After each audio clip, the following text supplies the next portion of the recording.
Très bien. Eh bien oui, j'ai du plaisir à être avec vous aussi, malgré la distance, c'est vrai. Et c'est extraordinaire de réaliser qu'on est une même famille répartie sur toute la Terre et que pendant toute cette journée, à chaque heure du jour, à un coin du monde, de tous les coins du monde, il y a une louange qui s'élève à Dieu, l'un après l'autre. Et voilà, on est tous unis dans un même corps. Gloire à Dieu. Alors, j'avais à cœur de vous partager sur le sujet de se réjouir. Et c'est quelque chose qui m'est apparu suite à un message, un SMS, un short message qui n'était pas si short que ça d'ailleurs, d'un ami qui s'était tourné vers Dieu depuis peu. Et son message commençait ainsi, je cite, Je me réjouis maintenant dans la gloire du Christ de ne plus être dans l'esprit du monde, mais dans l'esprit de Dieu. Waouh! C'était un véritable cri plein de fraîcheur. Mais en même temps, je me suis senti repris parce que je ne vivais pas la même chose.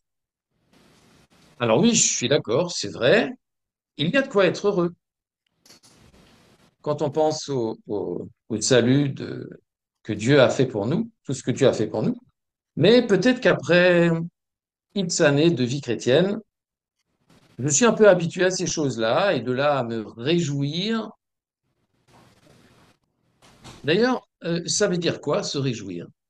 Alors, j'ai regardé, selon l'internaute, se réjouir signifie que l'on chercherait à exprimer sa joie et son plaisir en l'extériorisant, le plus souvent par la parole, mais aussi par un comportement s'accompagnant de gestes.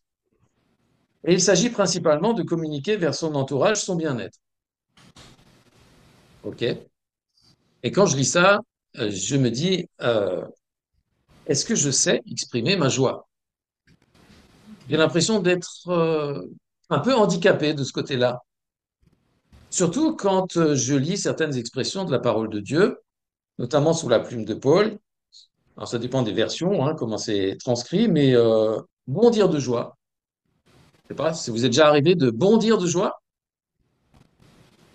tressaillir d'allégresse, parle du comble de la joie, ou encore de se réjouir avec transport, enfin, exulter de joie.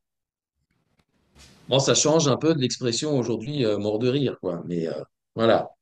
Juste pour dire il y a une telle diversité d'expressions, toute une palette, que j'aurais d'ailleurs du mal à classer de la plus petite à la plus grande. Donc, j'ai l'impression d'être un peu handicapé, que je ne sais pas tellement bien exprimer ma joie, ou alors, c'est que toutes ces choses qui font vibrer l'apôtre, elles ne me font pas vibrer. Et là, ça veut dire que j'ai un problème. La deuxième question qui me vient à l'esprit quand je pense à ça, c'est finalement, qu'est-ce qui me réjouit dans la vie? D'ailleurs, est-ce que j'ai le droit de me réjouir? Bah oui, parce que dans l'histoire de l'Église, on a peut-être parfois dépeint Dieu comme quelqu'un, oui, on n'a pas le droit de se réjouir, il faut être grave devant Dieu. Et puis, est-ce qu'il y a de bonnes raisons de se réjouir et des mauvaises? Et puis d'ailleurs, est-ce que la joie, c'est un état permanent ou est-ce que c'est seulement lié à des circonstances? Et cette expression de joie, est-ce qu'elle est spontanée, naturelle, ou est-ce qu'elle est quelque chose que je qualifierais de réfléchi, un choix délibéré? Voilà, ça fait beaucoup de questions. Donc on va un peu regarder tout ça ensemble. Mais peut-être qu'on va commencer à tout seigneur, tout honneur. On va commencer par Dieu, parce qu'il est notre norme. Et nous sommes, nous dit la parole, participants de la nature divine. Ça veut dire, pour utiliser des mots actuels, nous avons le même ADN. Il vaut donc la peine de s'intéresser à la joie de Dieu. Et voilà, premier verset, dans Sophonie 3, verset 17. L'Éternel, ton Dieu, au milieu de toi, est puissant. Il sauvera, il se réjouira avec joie à ton sujet. C'est curieux ça, il se réjouira avec joie. Aujourd'hui, en bon français, on dirait, mais enfin, ça, c'est une répétition. Mais c'est pour mettre l'accent que, voilà, c'est pas se réjouir un peu, c'est se réjouir beaucoup. Il se réjouira avec joie à ton sujet. Il se reposera dans son amour. Il s'égayera en toi avec chant de triomphe. Alors, bien sûr, c'est dans le livre de Sophonie, c'est par rapport au peuple d'Israël, mais on peut très bien l'appliquer pour nous aussi aujourd'hui. Et c'est extraordinaire de réaliser que Dieu se réjouit avec joie à notre sujet. Waouh! Est-ce que vous avez réalisé le regard qu'a Dieu sur vous? Un deuxième passage dans Luc 10, verset 21, c'est Jésus qui parle. euh, enfin, il est question de Jésus. En cette même heure, Jésus se réjouit en esprit. Ou dans une autre version, parole vivante, Jésus fut transporté de joie par le Saint-Esprit. Et il dit, je te loue, ô Père, Seigneur du ciel et de la terre, parce que tu as caché ces choses aux sages et aux intelligents, et que tu les as révélées aux petits enfants. Oui, Père, car c'est ce que tu as trouvé bon devant toi. Donc Jésus fut transporté de joie par le Saint-Esprit. Dans le psaume 104, verset 31, la gloire de l'Éternel sera à toujours. L'Éternel se réjouira en ses œuvres. Ça, je comprends bien. On pense à la création. Il vit que tout cela était bon. Il vit que cela était très bon. Il se réjouira en ses œuvres. Ésaïe 62, verset 5, de la joie que le fiancé a de sa fiancée, ton Dieu se réjouira de toi. Encore une fois, Dieu se réjouit de toi, comme quelqu'un se réjouit de sa fille.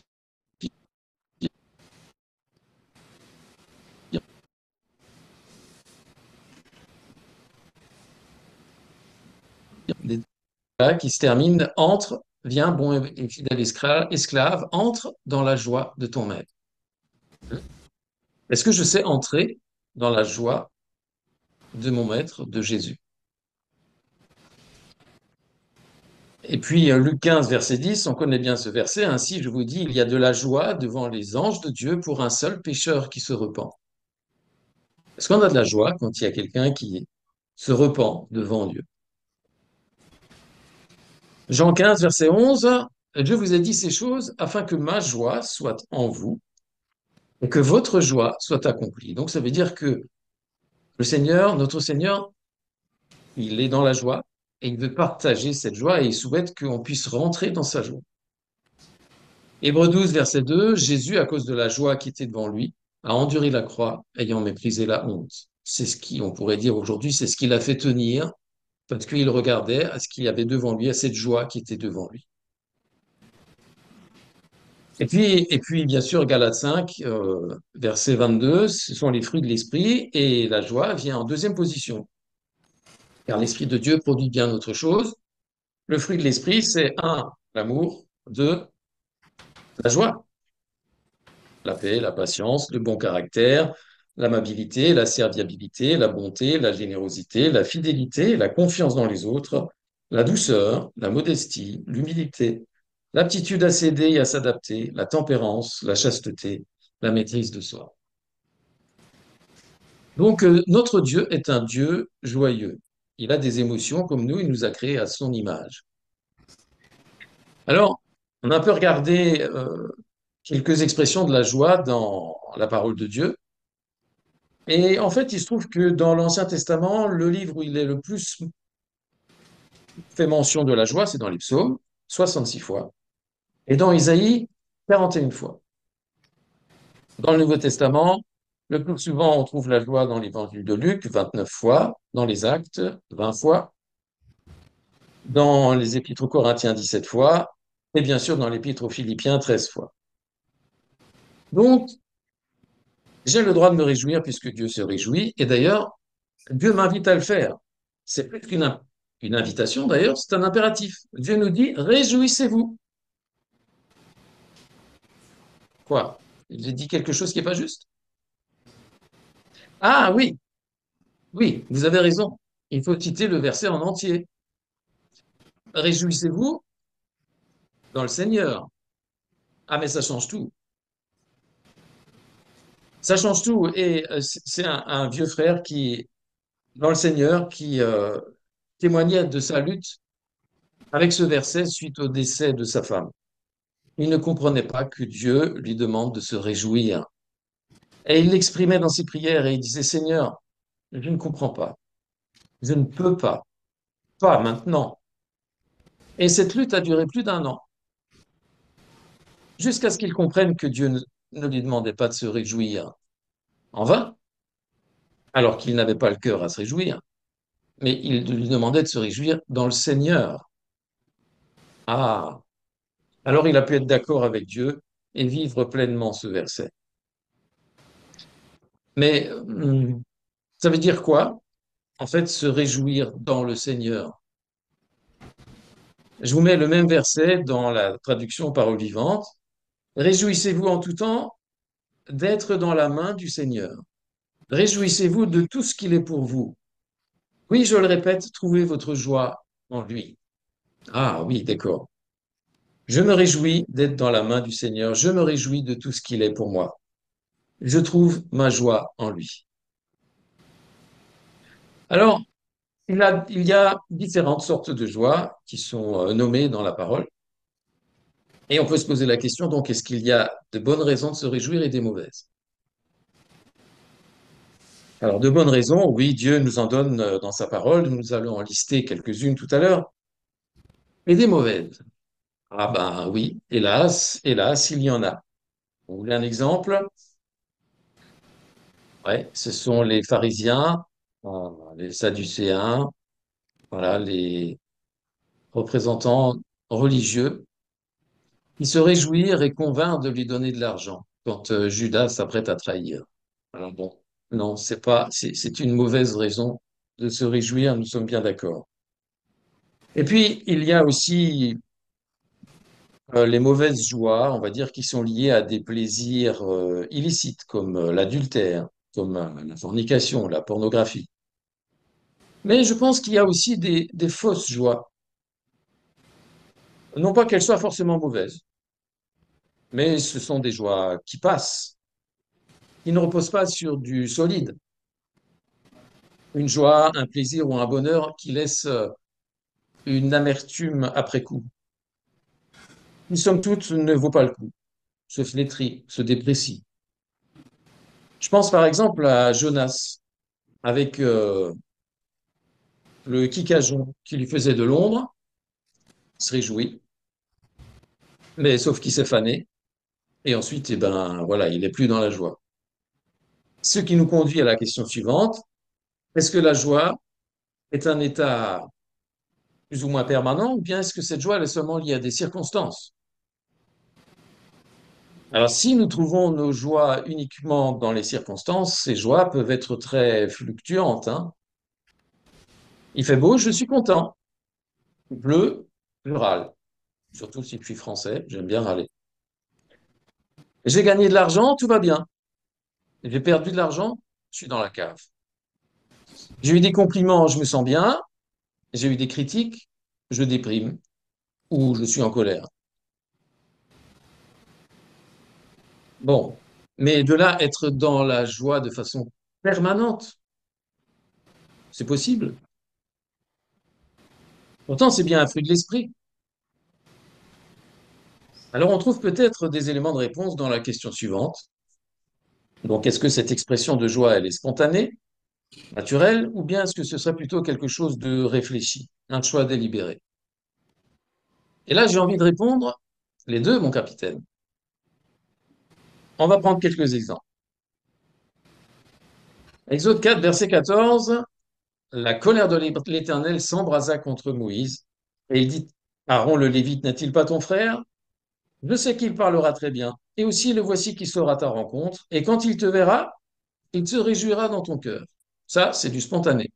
Je vois quelqu'un que j'ai pas vu depuis longtemps, et je me réjouis, je suis content, j'ai de la joie. Matthieu 2, verset 10, ce sont les mages, et quand ils virent l'étoile, ils se réjouirent d'une fort grande joie. C'est spontané. Luc 1, verset 14, et il sera pour toi un sujet de joie et d'allégresse, et plusieurs se réjouiront de sa naissance.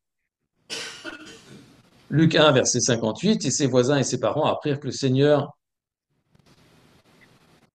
avait usé de miséricorde envers elle, et ils se réjouirent avec elle. Oui, une naissance dans la famille, on se réjouit, on va voir le petit bébé. Voilà, il n'y a pas besoin de se forcer, c'est naturel. Philippiens 4, verset 10. J'ai éprouvé une grande joie de voir refleurir votre sollicitude pour moi. J'apprends une bonne nouvelle, j'ai une grande joie. Mais parfois, c'est un peu plus difficile. Regardez, Philippiens 1, verset 18.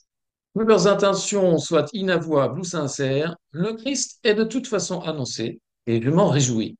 Et je continuerai à m'en réjouir.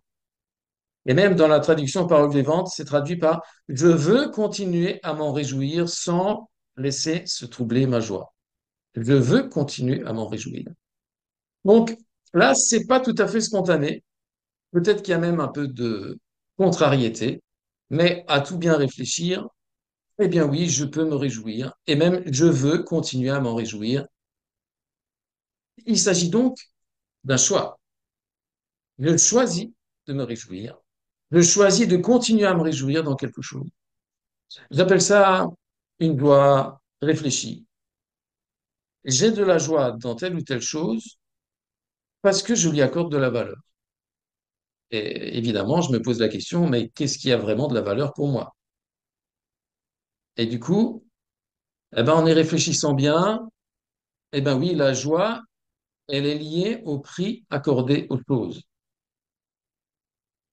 D'où l'importance de bien estimer les choses. Si j'estime mal, je n'aurai pas de joie. Ça me fait penser à un frère qui associait à chaque épître du Nouveau Testament un qualificatif ou un verbe qui correspond à un besoin fondamental de l'homme. Je vous partage ça. On n'a pas le temps de regarder ça dans le détail. Par exemple, voilà, l'épître aux Romains nous parle de justice. C'est en rapport avec la paix ou la colère. L'épître aux Galates nous parle de liberté. Cette liberté, elle peut produire du plaisir ou s'il n'y en a pas, de la frustration. L'épître aux Philippiens, on a envie de dire, l'épître aux Philippiens, elle parle de joie. Mais non, oui, elle parle de joie, mais le qualificatif qu'il a mis pour l'épître aux Philippiens, c'est l'estimation. Et l'estimation, elle produit ou bien de la joie ou bien de la tristesse. Ça dépend comment je regarde les choses. Ça dépend comment j'estime les choses. Ah, ouais, ça fait réfléchir. Est-ce que j'ai le bon regard? Alors, quels sont les sujets de réjouissance que Dieu nous propose? Je vais en citer quelques-uns, mais c'est bien sûr pas une liste exhaustive. Par exemple, Psaume 122, verset 1. Je me suis réjoui quand ils m'ont dit, on connaît bien ce verset, allons à la maison de l'Éternel. On pourrait transposer pour nous aujourd'hui, je me réjouis d'aller avec mes frères et sœurs à l'église pour louer Dieu. Peut-être que c'est pas toujours le cas parce qu'il peut y avoir des tensions, des choses qui me chagrinent. Alors on peut encore transposer en disant je choisis de me réjouir avec mes frères et sœurs dans la foi devant Dieu pour le louer. C'est peut-être pas spontané, mais à bien réfléchir, à bien peser les choses, eh ben je veux, oui, je choisis de me réjouir. D'où ce chant, c'est dans les Gemmes, le 257, qui dit je chanterai l'Éternel tant que je vivrai. Je chanterai l'Éternel, je célébrerai mon Dieu tant que j'existerai, je célébrerai mon Dieu. Que mes paroles lui soient agréables, et il se termine avec cette phrase, je veux me réjouir en l'Éternel. C'est pas spontané, je choisis de me réjouir en l'Éternel. Il est inspiré du psaume 104, versets 33 et 34, qui dit, je veux chanter à l'Éternel ma vie durant, et en l'honneur de mon Dieu, je veux psalmodier tout le temps que j'existerai. Que mon chant lui soit agréable, je mets ma joie dans le Seigneur. Donc je choisis, je veux, et je mets ma joie dans le Seigneur. Un autre verset dans Philippiens 3, verset 1, on va citer beaucoup de versets de l'Épître aux Philippiens. Mes frères, réjouissez-vous dans la communion avec le Seigneur. Je me répète, je le sais, mais il ne m'en coûte pas de vous rappeler cette même recommandation car elle vous met sur la bonne voie. La joie sera pour vous une force et vous donnera de l'assurance tout en vous affermissant. Donc si on réfléchit bien au sens de ce verset, La joie est le produit d'une relation personnelle avec Dieu. On connaît bien le verset, Philippiens 4, verset 4, je l'ai cité tout à l'heure. Réjouissez-vous en tout temps d'être dans la main du Seigneur. Réjouissez-vous de tout ce qu'il est pour vous. Oui, je le répète, trouvez votre joie en lui. Ça, c'est une valeur sûre. Jésus, notre Dieu, voilà, on peut se réjouir en lui. C'est pas quelque chose qui est fluctuant.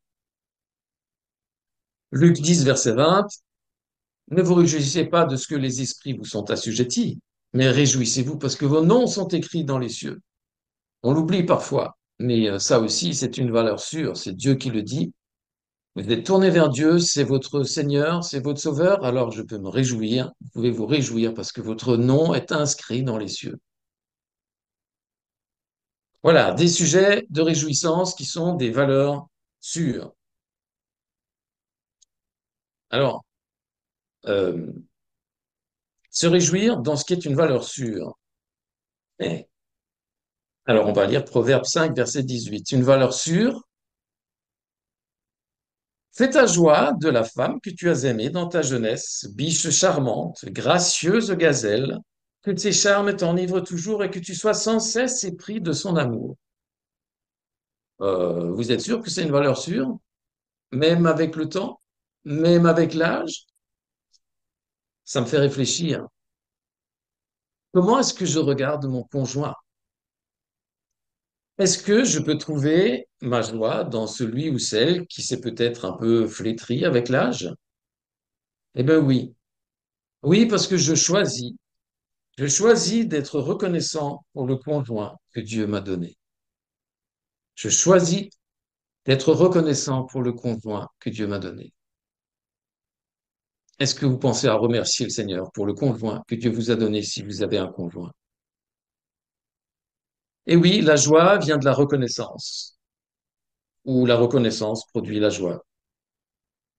Ça veut dire, je réalise, je conscientise, je ne sais pas si c'est très français de dire ça, ce que j'ai, et ça produit de la joie. Ça veut dire que plus je réalise la valeur des choses, la valeur des personnes, la valeur des relations, plus j'en serai reconnaissant et plus j'en aurai de la joie. Un exemple, j'ai une vieille voiture.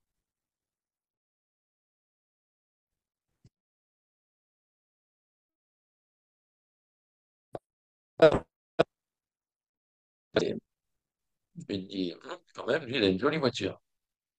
Alors je réalise, je conscientise que ma voiture, ma vieille voiture, elle fait son office.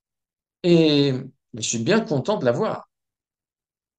Je suis bien content d'avoir cette voiture, donc j'en suis reconnaissant. Et j'éprouve de la joie pour la voiture que j'ai. Et je peux dire merci à Dieu. Un autre exemple, je suis en bonne santé et je trouve ça normal. Jusqu'au jour où je suis malade, ne serait-ce qu'un petit rhume. Et là, je réalise que c'est un privilège, surtout avec l'âge, quand on est en bonne santé. Et du coup, j'en suis reconnaissant et j'en éprouve de la joie. Regardez ce verset, Philippiens 4, verset 12. C'est l'apôtre Paul qui parle. J'ai appris à me contenter de mon sort en toutes circonstances. Je sais me restreindre et subsister dans la disette et l'humiliation. Je sais aussi jouir de l'abondance. Je suis familiarisé avec toutes les situations. J'ai appris à être rassasié et avoir faim. Je sais vivre dans le bien-être et dans les privations. Je peux tout dans la communion de celui qui est la source de ma force. J'ai appris. Ce n'est donc pas naturel, même chez Paul. Eh oui, parce que le monde dans lequel nous vivons nous apprend qu'il faut toujours plus, et tout de suite, de préférence. Et du coup, ça me fait réfléchir. Qu'est-ce que nous apprenons à nos enfants? Qu'est-ce que nous leur transmettons? Est-ce que nous leur transmettons une soif de toujours plus? Ou est-ce que nous leur transmettons le contentement de ce que Dieu nous donne? Et encore, quand je dis le contentement, ça peut avoir un sens un peu péjoratif, hein. Je me contente ça peut avoir une connotation péjorative. Ça veut dire, bon, j'aimerais bien en avoir un plus, mais je m'en contente. Mais non, Dieu ne nous donne pas chichement, Dieu nous donne libéralement. Alors, ça veut dire que j'ai peut-être un problème, peut-être que je n'apprécie pas assez ce que Dieu me donne. Ce qui me fait dire qu'il y a un lien étroit entre le contentement, la reconnaissance et la joie. Un autre passage dans Luc 15 qu'on connaît bien, le fils prodigue revient, le fils aîné est pas très content, et le père lui dit, mais il fallait faire bonne chère et se réjouir. Celui-ci, ton frère, était mort, et il est revenu à la vie. Il était perdu, et il est retrouvé. Ça rejoint le verset qu'on a lu tout à l'heure, il y a de la joie au ciel pour un seul pécheur qui se repent. Mais ça fait réfléchir aussi, est-ce que on ne passe pas à côté de bien des réjouissances parce qu'on ne réalise pas ce que nous avons déjà en Christ? Et le père dit à son fils aîné, mais tout ce qui est à moi est à toi. Ah oui, mais peut-être que l'homme religieux et légaliste, il a du mal à se réjouir. C'est normal puisqu'il pense qu'il doit faire quelque chose. Alors que tout ce qui est à moi est à toi. Il n'y a rien à faire. Est-ce qu'on sait se réjouir de tout ce que nous avons en Christ? Et puis, il y a ces versets de la deuxième et de la troisième épître de Jean qui dit, j'ai eu beaucoup de joie à rencontrer certains de tes enfants et à constater qu'ils vivent selon la vérité, comme le Père nous l'a demandé. Et encore, je me suis beaucoup réjoui. Lorsque des frères sont venus de chez toi, ils ont attesté que tu demeures sincèrement attaché à la vérité. Et ils ont raconté avec quelle fidélité tu vis selon cette vérité. Je n'ai pas de plus grande joie que d'apprendre que mes enfants marchent selon la vérité. Peut-être que vous avez des enfants et que, selon la chair, et que ces enfants marchent selon la vérité. Eh bien, c'est une grande joie et c'est un grand privilège. Mais peut-être que, tout simplement aussi, on peut avoir de la joie de voir des frères et des sœurs dans la foi marcher ou vouloir marcher selon la vérité. Et la semaine dernière, j'animais un temps de famille pour des chrétiens sur le thème du couple. Et chaque fois que j'anime ce camp, eh bien, je me dis, mais voilà, je vais à la rencontre de personnes. Toutes les personnes qui viennent dans ce camp, ce sont des belles personnes. Je me réjouis de rencontrer ces enfants de Dieu qui vivent selon la vérité ou qui veulent vivre selon la vérité. Alors, ce sont des couples qui, pour certains, ont des problèmes, mais ils veulent bien faire, sinon ils ne seraient pas là. Et donc, je me réjouis. J'ai beaucoup de joie à rencontrer certains de tes enfants et à constater qu'ils vivent selon la vérité. À condition, et c'est là que ça marche pas toujours, à condition de regarder mes frères et sœurs comme des belles personnes, des personnes qui sont en chemin, qui n'ont peut-être pas tout compris, comme moi, je n'ai pas tout compris, mais qui ont cette belle volonté de marcher selon la vérité, du moins selon ce qu'ils en ont compris. Voilà, et puis il y a certainement encore d'autres mentions de la joie dans les Écritures. Je ne prétends pas avoir fait une liste exhaustive. Avant de conclure, il y a malheureusement dans nos vies ce que Warren Wiersbe appelle les voleurs de joie. Wow. Et il en a listé quatre. Premier voleur de joie dans nos vies, ce sont les circonstances. Soyons honnêtes, c'est plus facile quand tout va bien. Et pourtant, Paul écrit une lettre pleine de joie aux Philippiens, et lui, il est en prison. En fait, quand on réfléchit bien, il y a très peu de circonstances qui sont sous notre contrôle. Donc, si notre joie dépend des circonstances, nous allons souvent être malheureux. Alors, que fait Paul? Il fait quelque chose d'extraordinaire et j'ai à apprendre de cela. Au lieu de regarder à Christ à travers les circonstances, il regarde les circonstances à travers Christ. Ah, et ça change la façon de voir les choses. Regardez les circonstances, les, les bonnes et les moins bonnes, à travers Christ. Parce que si je regarde C'est à travers les circonstances, eh bien, c'est pareil. Quand ça va bien pour moi, j'ai envie de louer Dieu. Quand ça va pas, quand les circonstances sont pas bonnes, eh ben, j'ai plus envie de louer Dieu. Mais si je regarde ces circonstances à travers Christ, alors j'arrive à me réjouir. Regardez, il peut dire, Philippiens 1, verset 13, c'est pour Christ que je suis dans les liens. Il regarde les circonstances à travers Christ. Paul n'est pas prisonnier de l'Empire romain, il est prisonnier de Jésus-Christ. Et du coup, il voit les choses autrement. Deuxième voleur de joie, ce sont les gens. Ben oui, parce que nous sommes entourés de gens qui parfois nous pourrissent la vie à cause de ce qu'ils disent, à cause de ce qu'ils font, à cause de ce qu'ils sont. Et je peux passer mon temps à m'énerver à cause de... Moi, j'ai beaucoup de problèmes en voiture parce que les gens ne roulent pas bien, parce qu'ils roulent pas comme moi. Voilà, et je peux passer mon temps à m'énerver à cause d'eux, à me plaindre si je me focalise sur eux. Mais voilà, le problème, c'est que nous nourrissons nos pensées des travers que nous voyons chez les autres. C'est ça le problème. Et je peux voir plein de travers chez les autres et même chez mes frères et sœurs.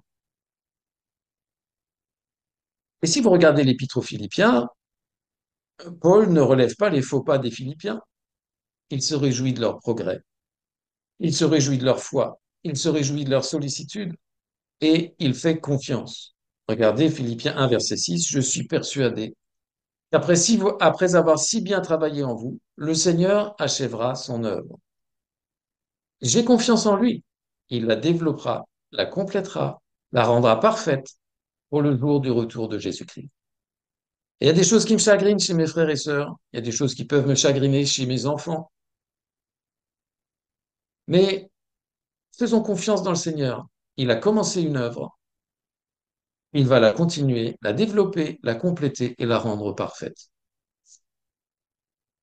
Et d'ailleurs, dans cette même épître aux Philippiens, Paul fait quelque chose qui m'a étonné. Il est capable de prier et d'intercéder avec joie. Je ne sais pas pour vous, mais en tout cas pour moi, intercéder, ça avait une connotation. Ah oui, Seigneur, tu vois cette personne. Ah, tu vois. Enfin, ça me fait penser à des personnes qui prient sur un ton de lamentation un petit peu. Je ne sais pas si pour vous c'est pareil. Mais là, en fait, ce verset, il dit, j'intercède pour vous tous et je le fais toujours avec joie. Je suis pas en train de me lamenter sur mon frère ou sur ma sœur. Je le fais avec joie. Alors, on peut le trouver dans les deux sens. J'ai de la joie à intercéder pour eux. Oui, voilà. Mais ça me fait réfléchir, du coup, euh, avec quoi est-ce que j'occupe mes pensées? Paul, il peut dire, je fais une chose. Le verset là de Philippiens 3, verset 13, j'ai pas marqué la référence.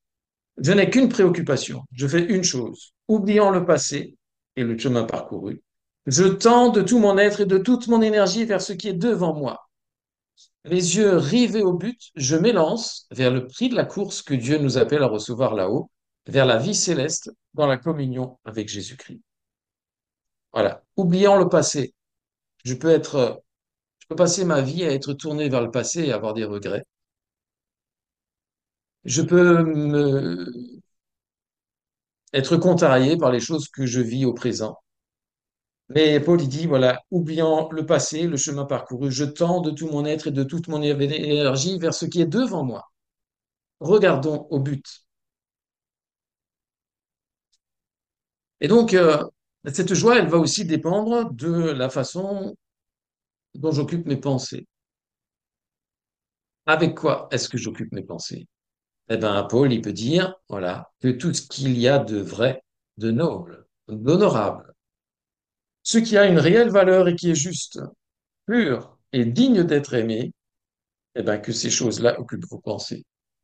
Donc, de quoi est-ce que je nourris mes pensées? Si je nourris mes pensées de choses négatives, je vais avoir du mal à avoir de la joie. C'est vrai que quand on regarde le journal télé, on a l'impression on nourrit une certaine angoisse sur tout ce qui se passe. Et c'est difficile d'avoir de la joie. Mais si je cherche tout ce qu'il y a de vrai, de noble, d'honorable, tout ce qui a une réelle valeur, ce qui est juste, ce qui est digne d'être aimé, si tout ça occupe mes pensées, eh ben, j'aurai peut-être plus de joie. Troisième voleur de joie dans l'Épître aux Philippiens, ce sont les choses matérielles. On connaît bien ces versets, Luc 12, verset 15, la vie d'un homme ne dépend pas de ses biens. Des fois, on s'imagine que voilà, telle personne, tel footballeur, voilà, il a un tel salaire, ouais, il doit être heureux. Mais non, la vie d'un homme ne dépend pas de ses biens. Matthieu 6, verset 19 nous dit, ne vous amassez pas des richesses dans ce monde où elles sont à la merci de la rouille, des mythes qui rongent ou de cambrioleurs qui percent les murs et dérobent. Amassez-vous plutôt des trésors dans le ciel. Car là où est ton cœur, car là où est ton trésor, là aussi sera ton cœur. Alors oui, c'est vrai, il faut bien le reconnaître. La course au bien matériel prive les gens de la joie, parfois même chez les chrétiens. Est-ce qu'on ne court pas aussi après les biens matériels? Nous voulons posséder des choses, et finalement, ce sont ces choses qui nous possèdent. Alors, pour vaincre et vivre dans la joie, Paul nous propose de considérer les choses du point de vue de Dieu. Et il nous dit, voilà, comptez avec les vraies valeurs. Et je lis dans Philippiens 3, versets 7 et 8. Autrefois, ces prérogatives étaient à mes yeux autant de sujets de fierté. Mais à cause du Christ, je suis arrivé à reconnaître leur inutilité. J'ai même appris à les considérer comme nuisibles, si on s'y attache, et je les ai rejetés. Oui, je persiste encore aujourd'hui à leur dénier toute valeur. Je vais même plus loin. Tout me semble une perte en comparaison du privilège inestimable d'avoir pu reconnaître en Jésus-Christ mon Seigneur, le bien le plus précieux, celui qui de loin surpasse tous les autres. C'est de le connaître et de le comprendre de mieux en mieux. Voilà les vraies valeurs qui vont me procurer de la joie. Il nous dit aussi de courir vers le but. Avec ce verset de Philippiens 3, verset 14, je n'ai qu'une préoccupation, on l'a lu tout à l'heure, et je cours vers le prix de la course que Dieu nous appelle à recevoir là-haut. Et je répète, prenons garde parce qu'il arrive que ce que je possède, c'est ce qui me possède. Je suis tellement attaché à ces choses matérielles. Ça me possède. Et ça m'empêche de courir vers le but. Je suis alourdi, préoccupé de mes biens et souvent envieux des biens de mon prochain, au lieu de viser le but, ce qui a une vraie valeur, le prix de la course. Et puis, troisième remède, c'est de vivre en citoyen du royaume des cieux. C'est Philippiens 3, versets 19 et 20. Toutes leurs pensées, toutes leurs aspirations sont orientées vers les choses d'ici-bas. Ça, c'est pour le monde dans lequel on est. Mais pour nous, notre patrie est dans les mondes célestes. Nous sommes citoyens du royaume des cieux. Donc, si je réalise que je suis citoyen du royaume des cieux, alors, tout ce qui concerne la vie matérielle de ce monde, eh bien, je regarderai ça différemment. Et puis, quatrième voleur de joie, eh oui, les soucis. Ce sont les pires voleurs parce qu'ils entraînent des conséquences sur notre santé physique même. La médecine peut agir sur les symptômes, mais pas sur la cause. L'inquiétude, c'est un trouble de la vie intérieure. C'est quelque chose qui peut me ronger. Et justement, dans l'Épître aux Philippiens, s'il y en a un qui avait de quoi s'inquiéter, c'est bien l'apôtre Paul. Il est un prisonnier politique qui risquait la mort. Ses amis, ils avaient des différences d'opinion en son sujet. Il n'était pas soutenu par une société missionnaire et il n'avait pas d'appui juridique. Et pourtant, il est capable d'écrire une lettre pleine de joie et nous dit comment ne pas nous faire de soucis. Regardez le verset, Philippiens 4, verset 6, ne vous inquiétez de rien, mais en toute chose, exposez vos requêtes à Dieu par des prières et des supplications avec des actions de grâce. Et la paix de Dieu, laquelle surpasse toute intelligence, gardera vos cœurs et vos pensées dans le Christ Jésus. Ne vous inquiétez de rien. Vous y arrivez? Est-ce que c'est possible? Alors, je vais vous lire le verset dans une autre traduction, Parole vivante. Elle ne traduit pas par ne vous inquiétez de rien, elle traduit par n'entretenez aucun souci. Alors, je ne connais pas le grec ni l'hébreu, donc je ne sais pas ce qui est le plus juste d'un point de vue de traduction, mais ça me paraît cohérent. Il me semble, oui, que c'est difficile de ne pas se faire de soucis, voire impossible. C'est quelque chose qui vient spontanément. Contre ce qui est possible, c'est de ne pas entretenir ces soucis et occuper mes pensées avec des choses justes selon Dieu, avec sa vision des choses, ce qui va me redonner de la sérénité. Donc, des soucis, on en a tous, mais n'entretenons pas ces soucis, mais exposons notre situation, nos besoins à Dieu et faisons confiance. Alors, pour conclure, Dieu nous encourage à nous réjouir. C'est un ordre, quelque chose qui reflète sa volonté que nous soyons dans la joie.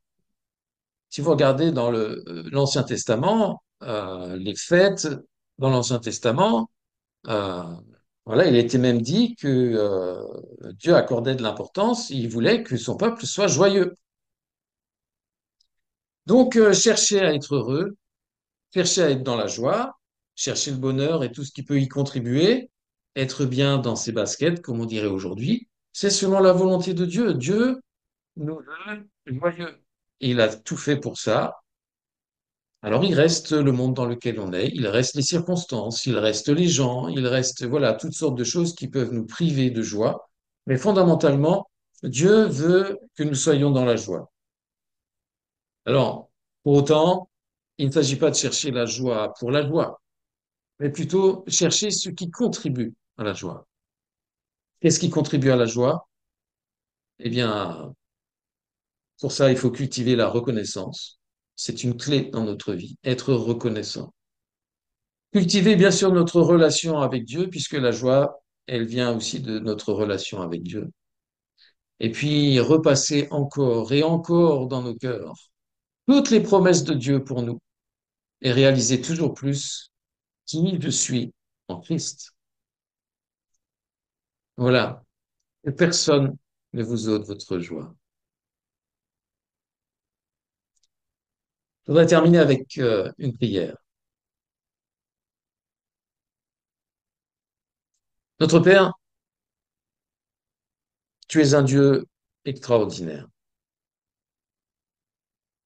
Tu nous as créés à ton image et tu nous montres que toi aussi tu te réjouis et que tu veux que nous puissions être dans la joie. Et tu nous as donné ton Fils, tu nous as sauvés, tu nous as rachetés et tu nous offres ton pardon, tu nous offres la vie éternelle, tu nous offres un héritage, tu nous offres une perspective, un espoir, des certitudes. Merci, merci pour toutes ces préoccupations de bienveillance envers nous. Nous devons bien te confesser que nous avons du mal à être toujours dans la joie. Mais merci parce que tu nous donnes des sujets de joie, des valeurs sûres dans lesquelles on peut se réjouir.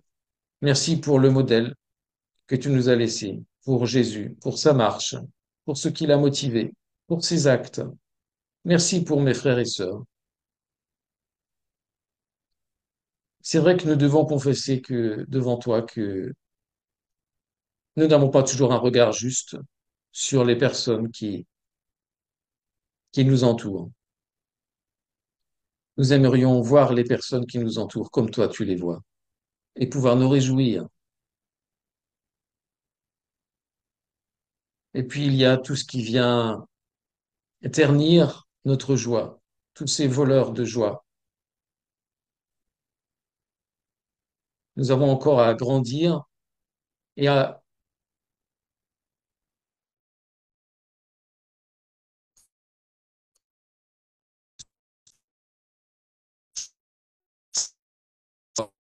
vous en avoir avec toi. Merci pour toutes tes promesses.